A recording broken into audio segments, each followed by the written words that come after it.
রহমান রহিম আল্লাহ তাআলার নামে।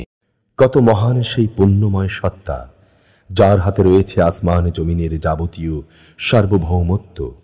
সৃষ্টি জগতের সবকিছুর উপর তিনি একক ক্ষমতাবান, যিনি মৃত্যু ও জন্ম সৃষ্টি করেছেন যাতে করে তিনি তোমাদের যাচাই করে নিতে পারেন যে কর্মক্ষেত্রে কে তোমাদের মধ্যে উত্তম। তিনি সর্বশক্তিমান, তিনি অসীম ক্ষমাশীল। যিনি 7 আসমান বানিয়েছেন, একটার উপর আরেকটা স্থাপন করেছেন, অসীম দয়ালু আল্লাহ তাআলার নিপুণ সৃষ্টির কোথাও তুমি কোনো খুঁত দেখবে না। আবার তাকিয়ে দেখো তো, এর কোথাও কি তুমি কোনো রকম ফাটল দেখতে পাও? অতঃপর তোমার দৃষ্টি ফেরাও নভমণ্ডলের প্রতি, আরেকবার তোমার দৃষ্টি ফেরাও, দেখবে তোমার দৃষ্টি ব্যর্থ ও ক্লান্ত হয়ে তোমার দিকেই ফিরে আসবে। নিকটবর্তী আকাশটিকে দেখো, কিভাবে প্রদীপে মালা দিয়ে আমি তাকে সাজিয়ে রেখেছি।